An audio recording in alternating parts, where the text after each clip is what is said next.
Most important thing for us was, obviously the parents being great role models, but also setting a global standard for us for excellence, Mhm. right?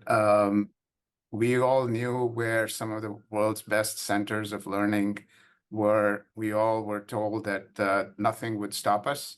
That while I had sort of excelled at taking all the exams and doing well in them, engineering was not my passion.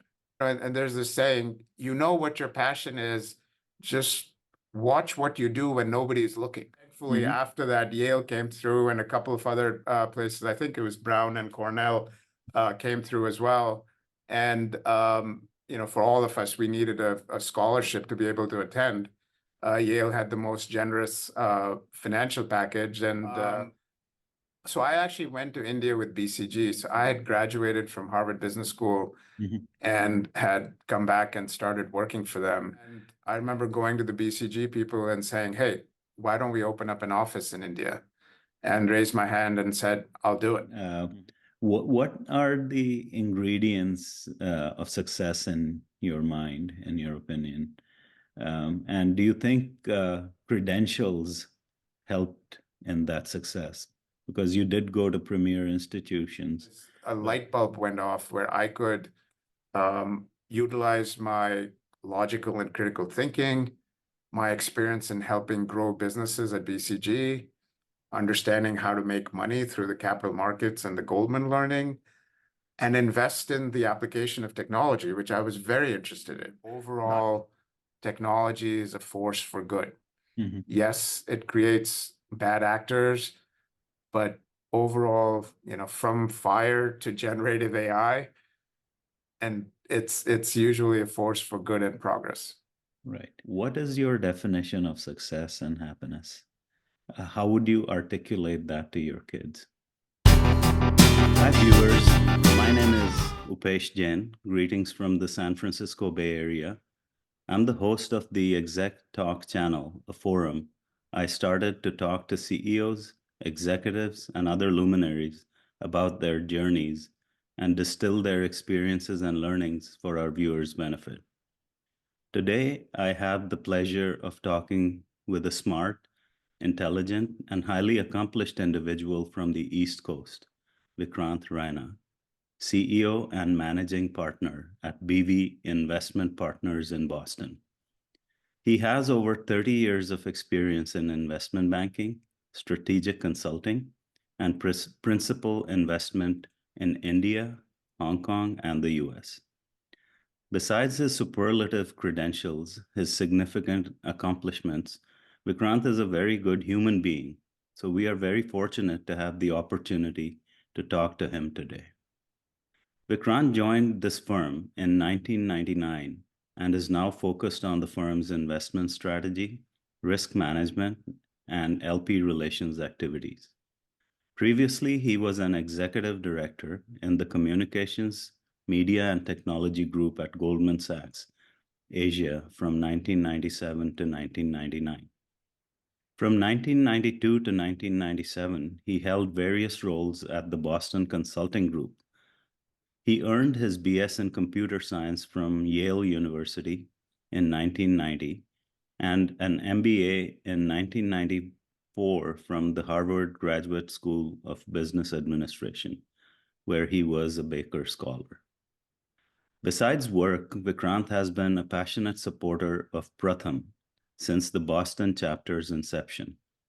Pratham USA is a volunteer-driven organization with 14 chapters across the United States that raise awareness and mobilize financial resources for our work on the ground.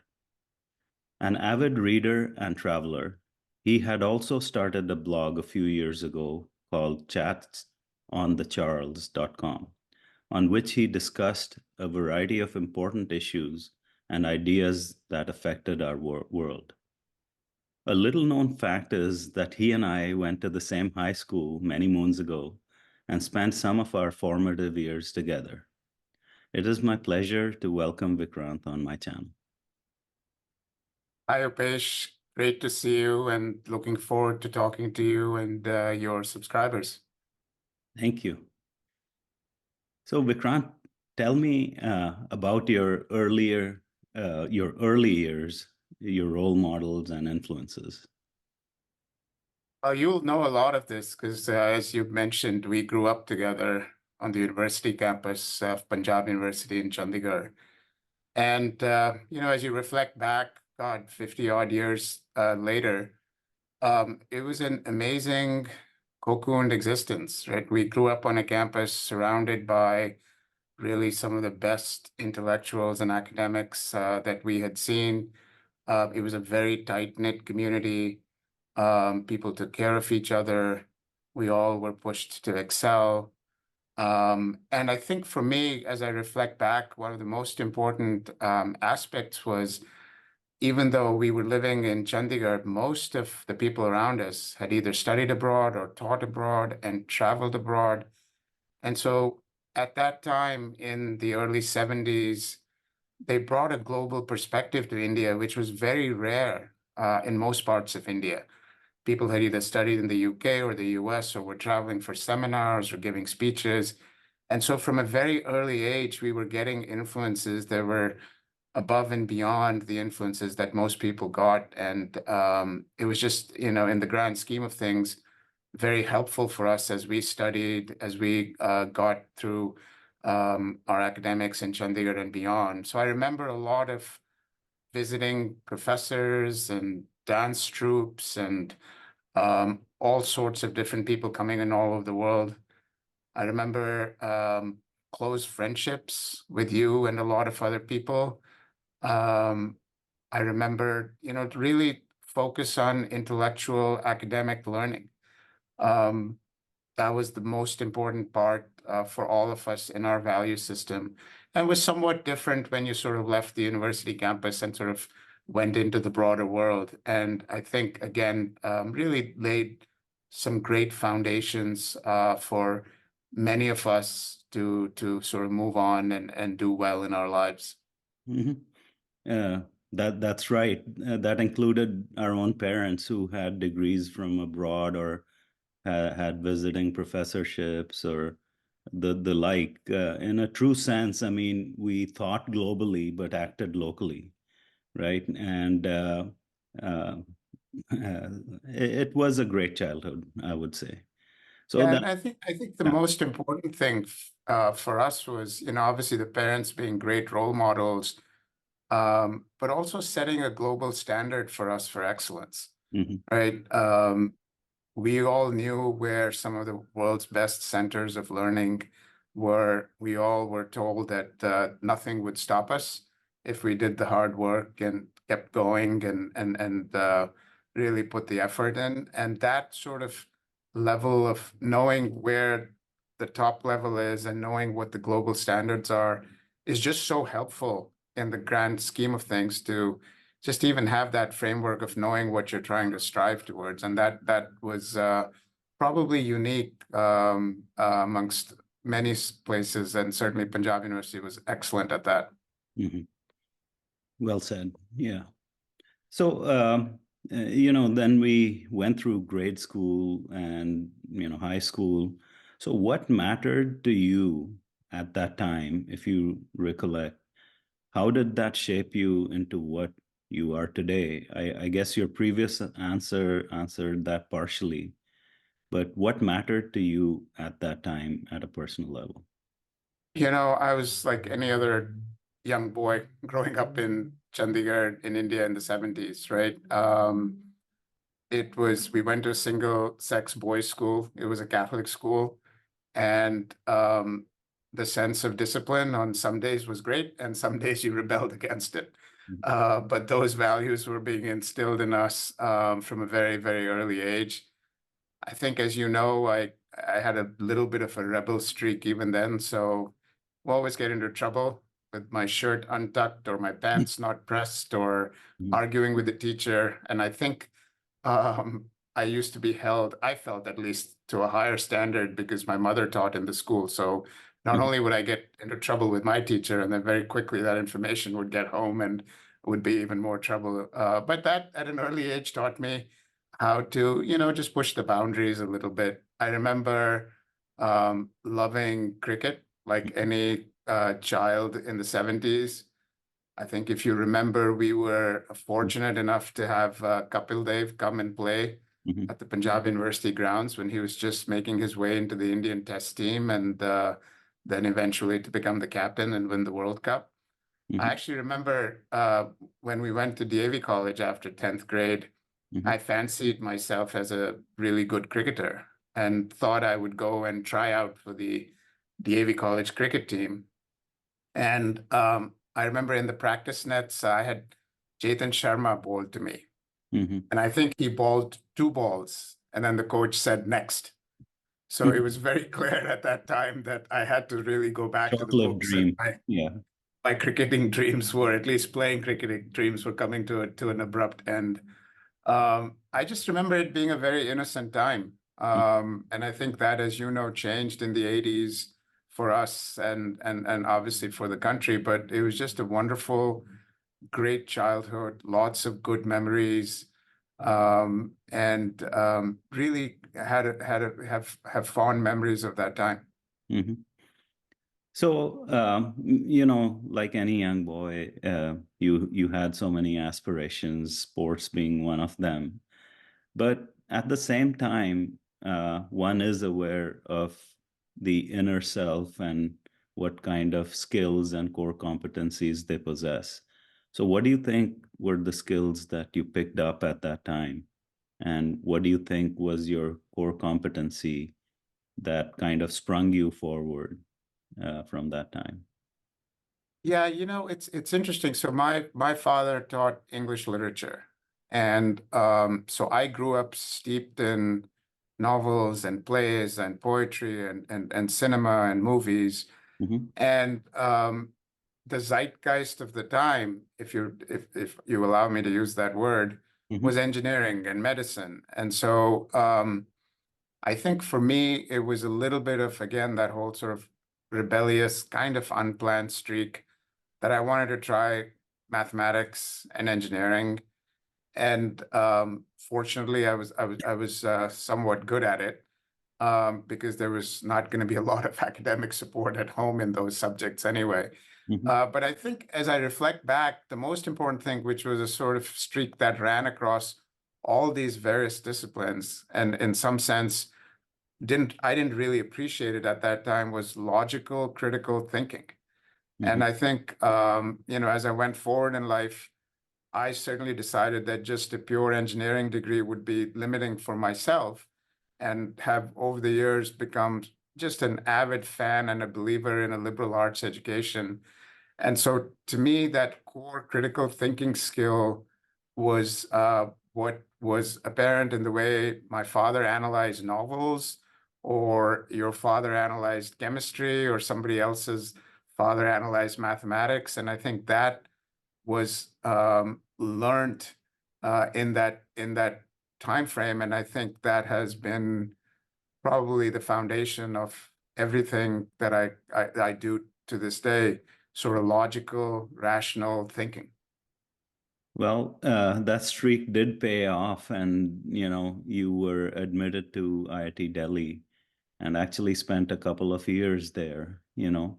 So, how did you enjoy that being a premier engineering school in India? And then what made you transfer to Yale? What were some of the key conditions or factors? And what are the thoughts that come to your mind when you look back at that transition? Because it was a quantum leap for you at that time. And I think very unusual at that time to leave after 2 years, whereas most people left after 4 years. Mm-hmm. So first of all, sort of going to IIT Delhi, first time I'd been away from home. Mm-hmm. So that was a liberating and terrifying experience at the same time. Living in a dorm, learning to live somewhat independently, not entirely, because there was a great support structure, not having anybody monitor when you came in, when you left, what you did, when you did it, was just, again, like any classic 18-year-old experience, certainly in the US, was very exciting. I made a whole bunch of new friends. One of the downsides of sort of living in at that time, a small town like Chandigarh, was there wasn't a lot of traffic back and forth. amongst other parts of the country. And so you had the opportunity to meet people from all over the Country. Indian subcontinent and some really, really smart people. And just learn a lot in the first few years. But it became clear to me probably the first or second semester in that while I had sort of excelled at taking all the exams and doing well in them, engineering was not my passion. It's not what I woke up every morning excited about, sort of learning, etc. And equally importantly, I saw people around me that were entirely different. It was their passion. They wanted to excel at it. They wanted to really know things in a lot more deeper level than I did. And then as I drifted into my extracurricular activities at IIT, I found that I liked some of the liberal arts courses. There were very few of them, but I liked them a lot. I started doing drama, a lot of things of that nature. And so it became clear to me that while I could go through the 4 years, there were doubts starting to creep in on whether I wanted to make my career as an engineer.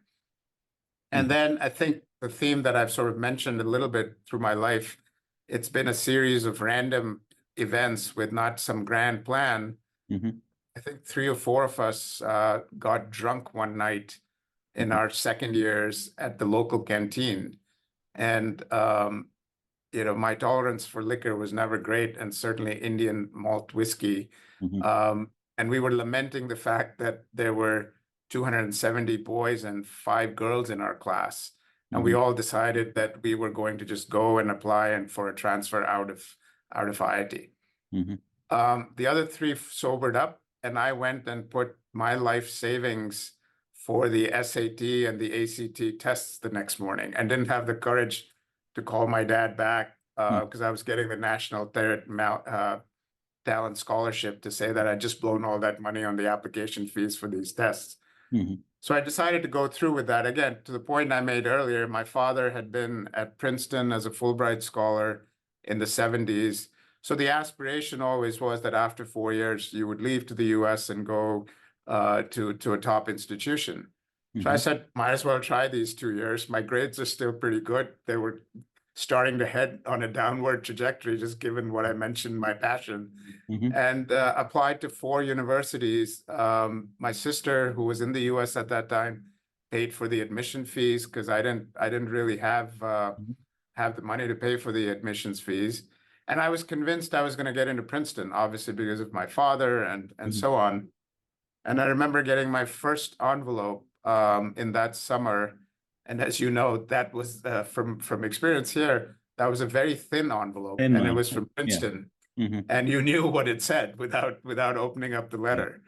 But thankfully, after that, Yale came through, and a couple of other places, I think it was Brown and Cornell, came through as well.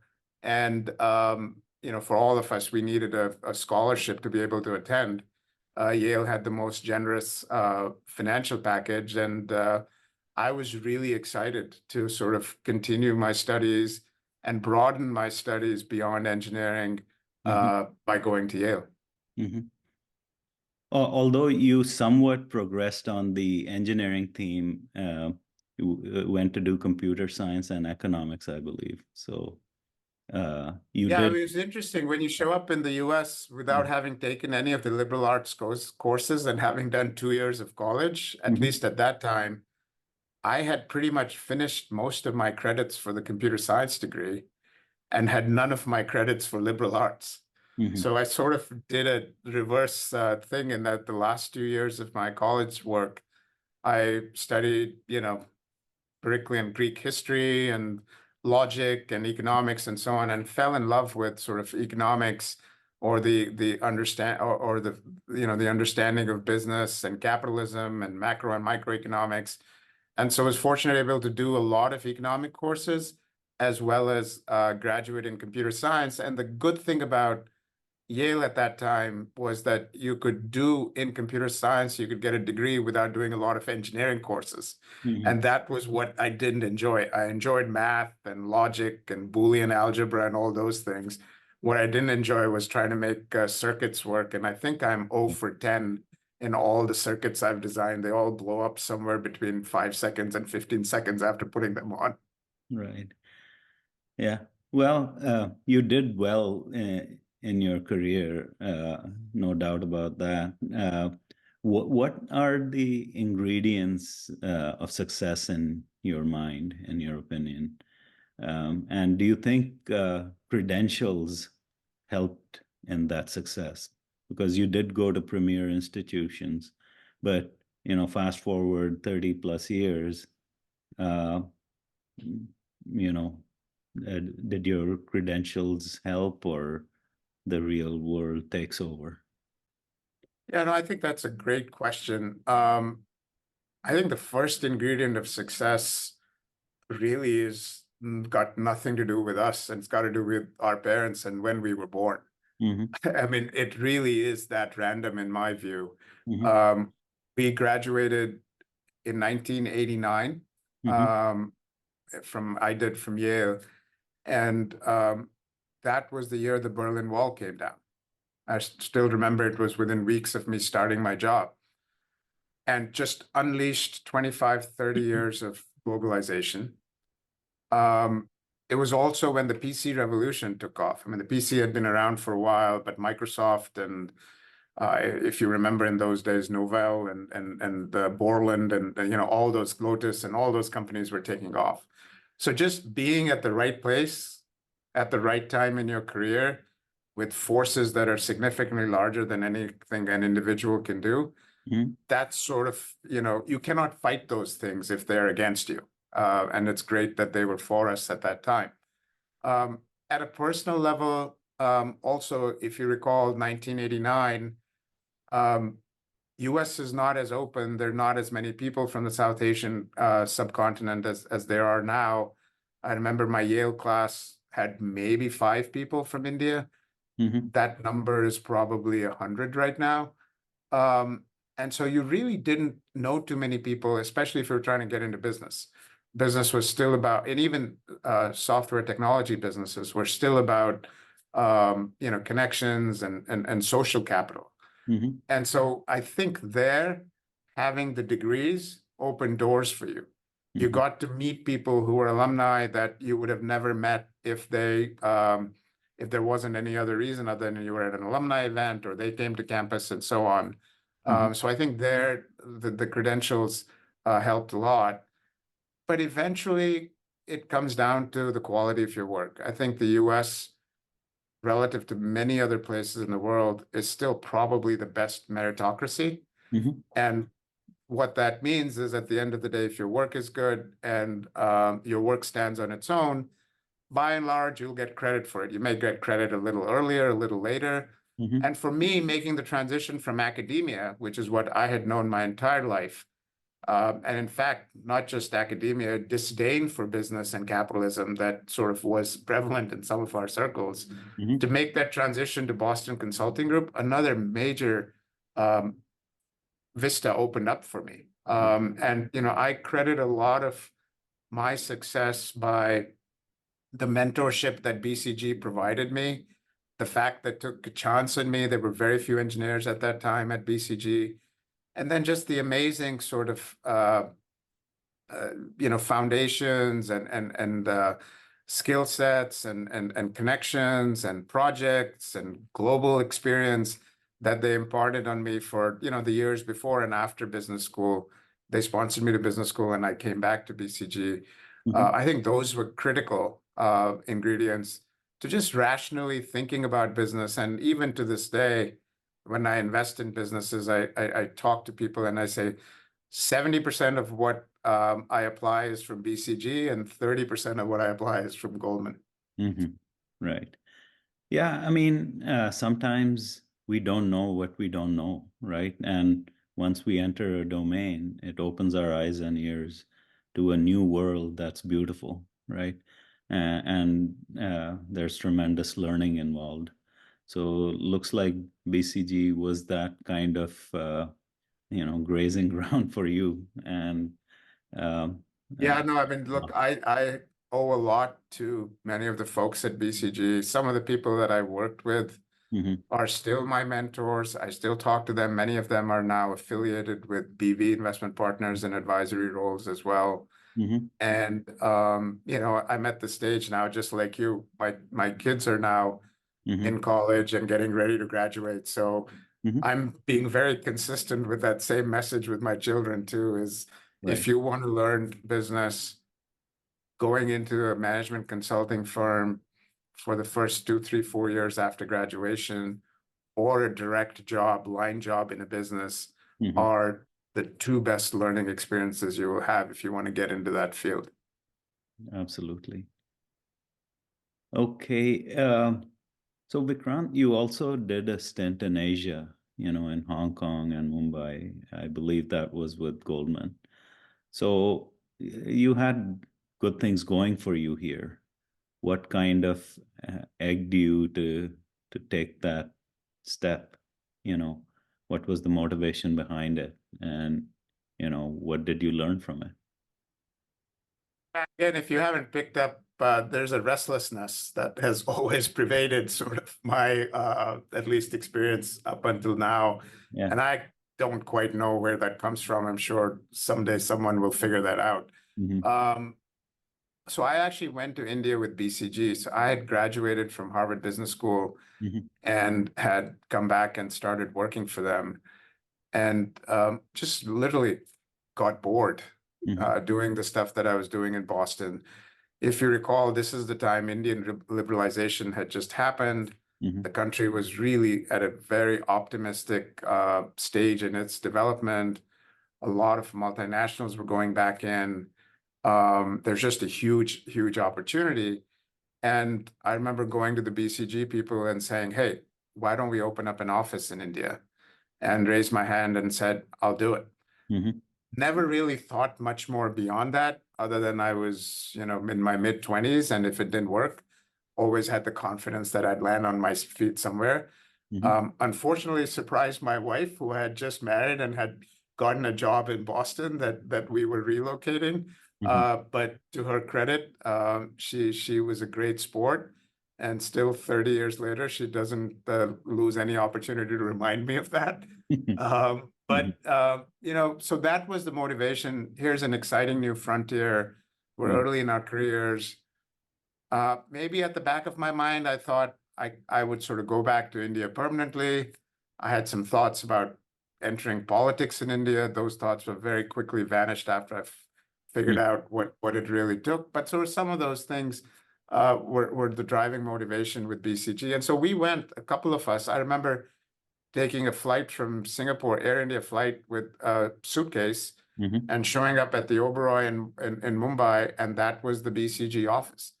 My suite was the BCG office. I slept in the room, and then the office was the front part of the suite. And that lasted for about a year until we actually opened up a new office. And there were 3 or 4 of us. And now it literally has hundreds of consultants and doing really well. But it was an adventure. We were doing work for some of the local families. We were doing work for, I remember one of my projects was with Polygram. They were launching CDs and music in India at that time. So very interesting projects, interesting work. And then while I was with BCG in India, Goldman Sachs was looking for an India head to build their India business. And I really, again, had no plan that I was going to go into investment banking or not. But I figured it was another challenge. A challenge that, again, if I'm being honest with myself and with your viewers, that paid a lot more than BCG. So that had to be a motivation as well. But at the back of my mind, I had always at some point thought I'd either be an investor or own my business, and didn't really understand the financial aspect of a business. I understood the income statement, the sort of actual business strategies, but not the balance sheet and cash flows and financing businesses and capital structures and capital markets and so on. So that was 3 years of experience shuttling back and forth between Hong Kong and India. That, again, was a great time. We were involved with some of the earliest liberalizations. I remember taking MTNL, which was the phone monopoly in Bombay and Delhi, to the public markets. Did a lot of interesting stuff. in the sort of mid to late 90s as India was putting its financial structure in place. But again, at the end of 99, I had been in India 4 or 5 years. My wife and I were commuting between Hong Kong and Bombay. Mm-hmm. And, we wanted to settle down. We had sort of been running around. And again, the restlessness sort of crept back in. Mm-hmm. And we thought she was working for Fidelity. So Boston was obviously a logical base for us. So now I thought that I would actually follow her instead of making her follow me around. And so showed up in Boston without a job, and literally was fortunate that BV was looking for somebody to start investing in technology and tech-enabled solutions businesses. The firm itself celebrated 40 years this year, so we've been around since 1983. Mm-hmm. And they figured that I would know something about it. I'm not sure I did, and just jumped right into it. And it's worked really well 25 years later. Yeah, the rest is history, as they say. Yeah, I mean, as I think about what you just said about your stints in Mumbai and Hong Kong, I think learning is kind of inversely related to risk or going out on a limb or uncertainty in some ways. So you went to Mumbai without knowing what to expect, but you probably learned a lot in this whole exercise. Yeah, So no, I nothing think, goes to waste in that sense, right? yeah, nothing goes to waste. I mean, every experience is a learning experience. And I think, again, one of the things that, as I've reflected back, we don't subscribe as much value and weight to randomness Mm-hmm. as we should. Mm-hmm. We all like to think of our lives as we look, backwards for sure, or maybe forward as well, as these set of structured, logical decisions that got us from point A to point B. And maybe there's some comfort in that you're actually, you have some agency in what you're doing. Mm-hmm. But there are all these sort of experiences that could have gone one way or another. But you have to have that, to your point, that supreme confidence that you're going to learn from this experience. Mm-hmm. And if it doesn't work, you're going to land on your feet and you're going to find something else. And in the grand scheme of the universe, whatever happens is irrelevant. So that's at least how I've managed to sort of deal with the risk of taking these sort of jumps into the unknown. Yeah. And I mean, you could always have regrets, but I think there's a blessing in everything you undertake. So, okay, so that was good. You came back to Boston and started work with BV for a long time now, So, what were your takeaways in this phase of your career besides making a living? I mean, how did you evolve as an individual? I mean, you're kind of building upon your previous experiences. So, how did you Yeah, evolve? it was, I'm glad you asked that question because it's at some point, and I was in my 30s, probably 32, 33 when I started here. Mm-hmm. And it actually took me that long to figure out what I really enjoy doing.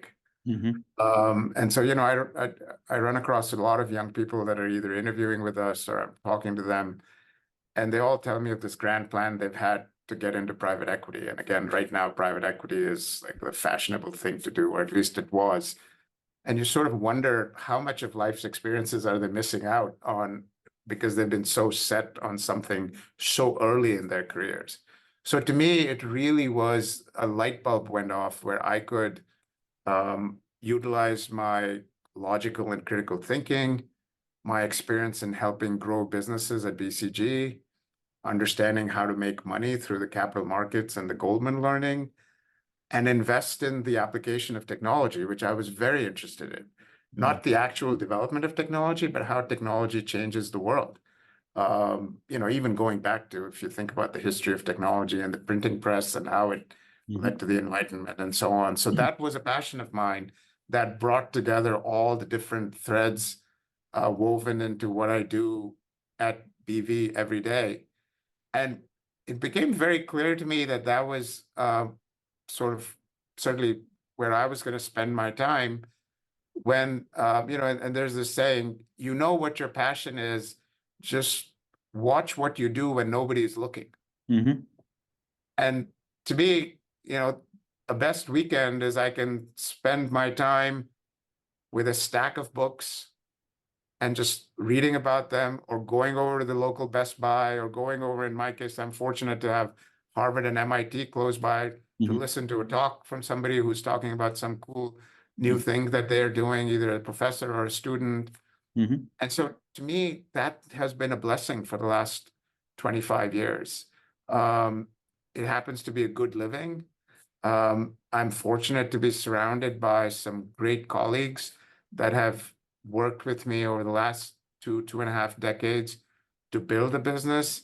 And I'm walking into work every day with just, excitement. I'm not worried about the politics. I'm not depressed to be at work. And I hope my colleagues feel the same way as I walk in. But it's just, I think, finding that passion of what you're going to do for your work. Mm-hmm. It really is that, as simple as, what do you do when nobody's looking? And if you can make a living out of doing what you do when nobody's looking, that's the best. Yeah, can sustain you forever. Yeah. And that's a great point, because a lot of, in life is compounding. And for you to be able to do, I mean, I've, been in this place for 25 years. Mm-hmm. And I know you've spent a lot of time at Cadence as well. Mm-hmm. And I think you can only do that if you enjoy it. Mm-hmm. That's absolutely right. Yeah.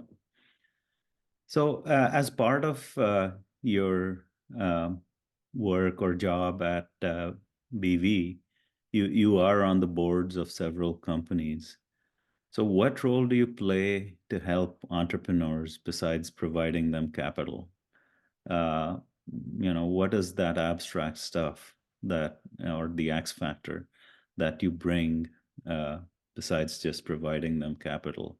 And how do you learn, in turn, learn from them uh, as they're, trailblazing a lot of new domains? Yeah, no, I think we invest at a much later stage than venture capital. Mm-hmm. And so in our case, we own all our companies. So Okay. we control these companies, we own these companies. We currently have probably 35 companies, total revenues of probably a couple of $1 billion Mm-hmm. that we control, and we're sort of a conglomerate in that sense. And so we've been very fortunate to partner with entrepreneurs, to hire great CEOs to run our portfolio companies. And I think as the owners and board members, we're ultimately responsible for driving value for our investors, Mm-hmm. right? So all that it entails is, the buck stops here, because our investors are looking to us to make the right returns. Our stakeholders in the company, whether they're employees or customers, et cetera, are looking to us to run, ethical companies that are doing what they're saying to their customers that are doing. And Mm-hmm. so the board role involves a lot of sort of setting strategic direction, Mm-hmm. setting benchmarks for the management teams to aim for, and then letting the great people loose to accomplish those, Mm-hmm. and being available for guidance and brainstorming Mm-hmm. as and when needed. We don't run these companies. Obviously, there's 35 odd companies, but we're basically, in addition to providing capital, we're very involved in setting the strategy of the company. Mm-hmm. We're very involved in hiring the management team for the company, Mm-hmm. and very involved in setting the goals for, what success constitutes for the company. Mm-hmm. And fortunate to have, just some amazing people that we work with. In terms of the learning back from entrepreneurs and management teams, Mm-hmm. um, what's amazing is just their single-handed devotion to the task at hand and their belief in themselves. Mm-hmm. They may mask some self-doubts that I'm sure every entrepreneur has, but when they show up to the board meeting or any, customer and so on, it's that single-handed sort of belief in themselves. And I had discussions with many of these entrepreneurs over the 25 years, and I try to explain them an investor's mindset versus their mindset. Every entrepreneur thinks that they have a 100% probability of success.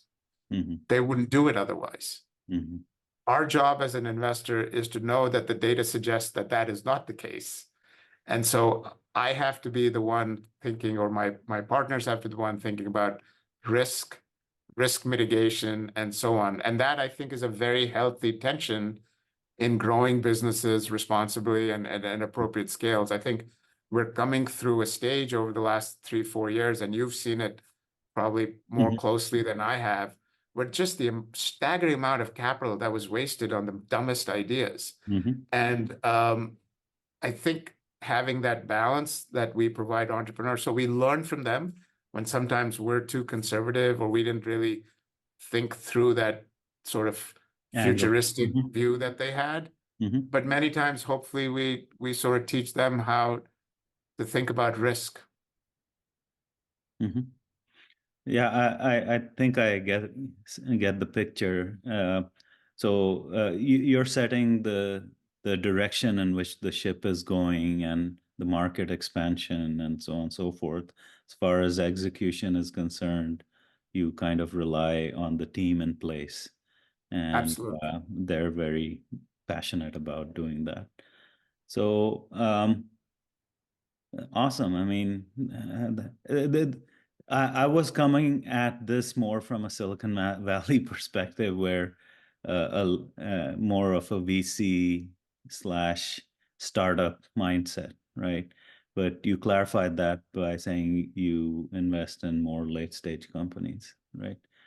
Yeah, I think we think of ourselves really as a holding company, right? As I mentioned, it would be a fairly large holding company by any standards, because I'd say 97-98% of our companies, we're ultimately responsible for what happens there. And we own somewhere between, 50, 60 to 90% of these companies, right? Obviously, there's employee option plans and so on. And so you have to think about it differently, right? Your rewards are not that great, but hopefully you're taking slightly less risk as well. Yeah, but it's your baby at the end of the day. So exactly. And so you have to be, if something goes wrong at the company, yeah, you can have the CEO sort of, but at the end of the day, the investors are going to look to us. Okay. So Vikrant, I mentioned in my intro that you did start a blog a number of years ago, 4 or 5 years ago.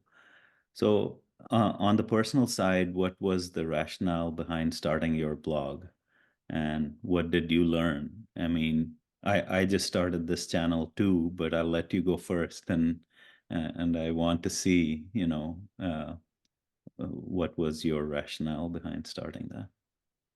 Well, hopefully you will continue it a lot longer than I was able to do. And at some point I will probably get back at it. But again, I love writing. I love, this is sort of my upbringing showing up a little bit. I love reading great writing. And, we were living in a world, I think I started in 2017 timeframe, 2016, 2017, where some basic fundamental assumptions about the world and our place in it were starting to get challenged. Certainly in the United States and certainly in India, my two sort of closest areas that I care about. And so it was an outlet to express myself. It was an outlet to really, again, I'm a student of history. I love reading history. And I love sort of looking at what people's feelings are without really people understanding the 25 different historic things that happened to get to a certain point. And so it really was about providing context on many of the key issues that face us. I remember, one piece that got a lot of sort of airtime was around immigration and illegal immigration, and again, an issue that's become a big topic today. And I tied that into the history of America. Very few people realize that so much of America's startup capital or venture capital was the profits of the East India Company in the trade out of India, right? And as you look behind me is Boston Harbor, where the Boston Tea Party took place, and sort of the East India Company was basically told to leave the U.S. So writing about those themes and writing about personally relating to those themes. In that case, the endowment for Yale University was given by Elihu Yale, who was the first governor of Madras for the British, and made his initial money by exploiting Indians. And so he takes that money and he invests in Yale, that then gives me a full scholarship to attend Yale and then move on. So life is very funny with these threads that weave us all together in a common humanity. Yeah. And so a lot of that was trying to express my feelings and my thoughts and my recollections of growing up, and really trying to find a voice for those feelings. Unfortunately, it's a lot of work. And kudos to you for continuing on with your channel, because it's a lot of work when everybody has a full-time job. And then in my case, anything I say is now monitored by the SEC. And so I think our marketing people and our lawyers were very happy when I stopped writing the blog. And so at some point, I'm assuming I'll pick that back up. Sure. No, thanks for sharing that. Shifting gears, you also have an association with Pratham, that I mentioned in the intro. So what gratification does that bring? And, how did you kind of get into that? As you know, and I think you alluded to, Pratham is one of the largest NGOs in India and entirely focused on educating children. It was very simple, as Madhav and Rukmani, who were the two founders, had a great affiliation with the Poverty Lab at MIT. And they were doing a lot of the work at MIT, and there was a BCG partner who invited me to an evening to just get to meet them, and I was just blown away. I was blown away by the quality of the people, by what they were doing, their focus on measurement of their outcomes, and really the fundamental challenge of educating people. And to me, as the son of two teachers, as you know, my mother taught primary school and my father taught at the university. And really the power of education, I had seen it in my own life. I had seen it as a leveler of some of the social disparities that we all grew up with and perhaps ignored more than we should have when we were growing up. And to provide that impetus and to provide that platform to millions of young children in India was, Pratham's mission was just very noble and very exciting. And so that really was why I decided to help out in the Boston chapter.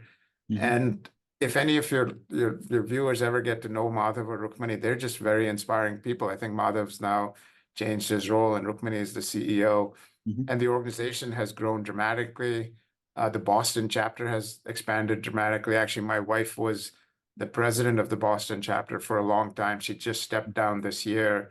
So we love being able to spend time with the Pratham team to just see how they can transform the lives of many young men and women in India. And long may that continue. Right. Yeah, very noble cause. And, if the haves can impact the have-nots, I think there's a lot to be said about that, right? And Absolutely.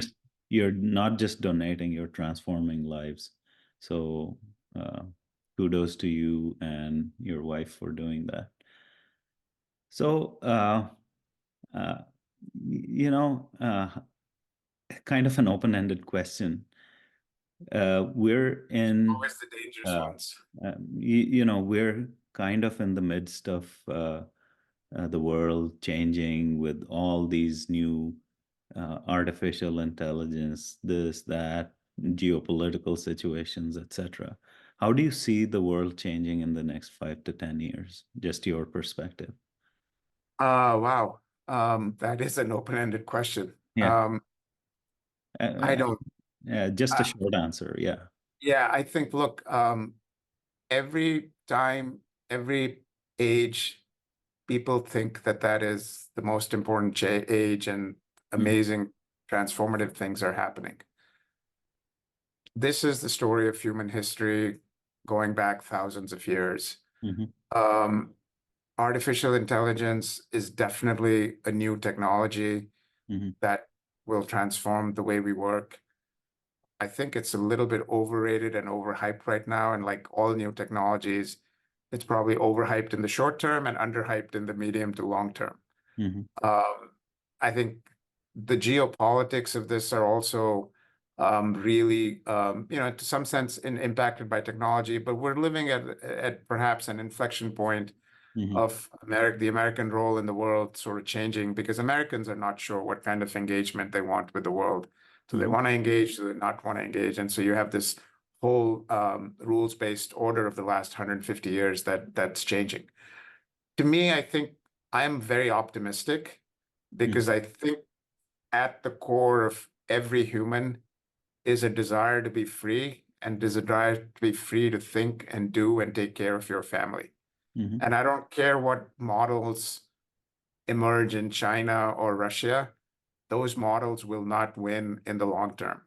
I mhm, think the model of a liberal economic order that, certainly has its flaws, and we talk about them, we discuss them, but that model will eventually prevail.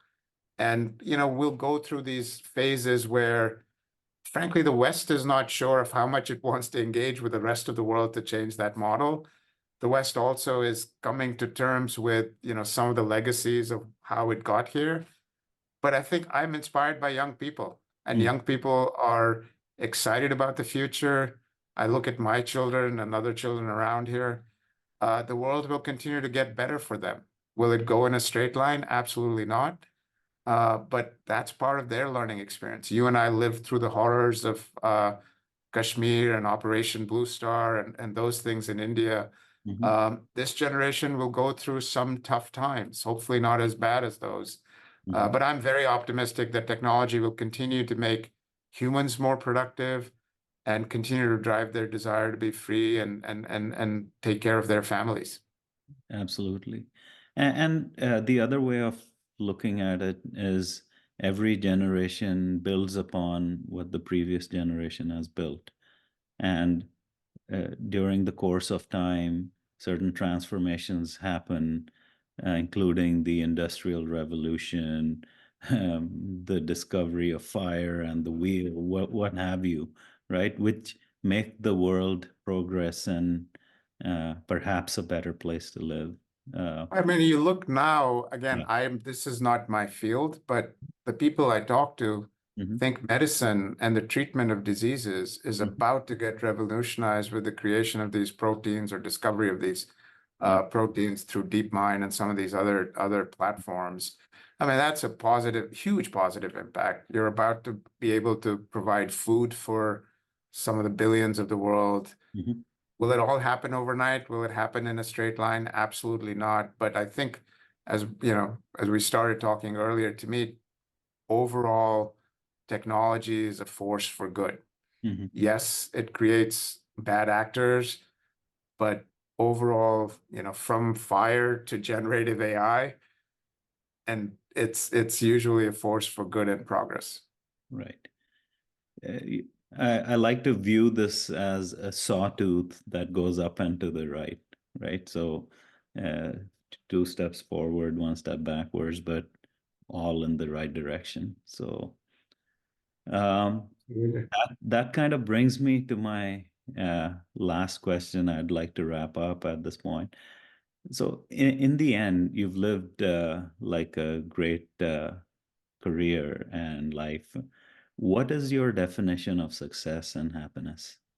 How would you articulate that to your kids? Um, I think at some level it's very simple.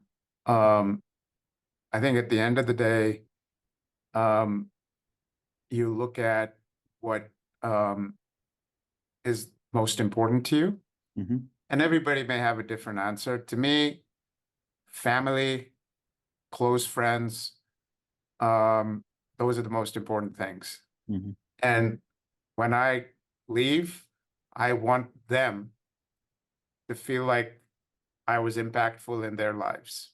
Mm-hmm. I don't care about what the world thinks or what's written about me or what, Mm-hmm. people 10 doors down talk about me and all. So I guess to that sense, my definition of success is it's more internal as Mm-hmm. opposed to external, is really thinking that I have done everything I could to be a positive contributor to my family, my friends, and society. Um, and every day I wake up, I still feel like I have more to do. Mm-hmm. And so I hope that feeling continues for a long period of time. Yeah. And that's how I hope, again, going back to sort of my agnostic beliefs and the belief in randomness, Mm-hmm. it's just a amazing opportunity to live in the microsecond of a universe with so many millions of random accidents leading to this moment of us talking to each other. That's Mm-hmm. very empowering and liberating. Right. And what you just said actually ties into what you said earlier, that you should enjoy doing uh, what you want to do when nobody's looking, right? You derive immense happiness by doing that. And Yeah, that I mean, makes there's a you lot of successful, people. right? Yeah. Yeah, no, there's a lot of people that sort of need validation Mm-hmm. from externally. And, honestly, I was one of those people. I probably still am one of those people, Mm-hmm. but I'd like to think that I'm making progress to having less validation from most people Mm-hmm. and more validation from a few people. Right. Right. And that is a, goal that one should, or at least I will continue to try to Mm-hmm. improve on. And by the way, there's no right or wrong answer to this. If I Oh, ask 10 different people, they'll have different answers. If I asked you this question during the course of your life, you probably would have a different definition in different absolutely. phases. Absolutely. So Absolutely. And probably change 10 years from now. right. So that's great, Vikrant. It was a good conversation. I really enjoyed that, uh, honestly. And what an amazing journey. So inspirational and motivating. I really appreciate you taking the time to share this with us and my viewers. So thank you very much for your time, and please stay in touch. And we'll do this again, time permitting. Thank you, Upesh. It's a pleasure to reconnect with you. And it's just been a joy, some of our memories growing up together. And we'll hold on to them as long as we Yeah, can remember. absolutely. Thank you so much. Take care, Upesh. Bye Okay. bye. Bye-bye.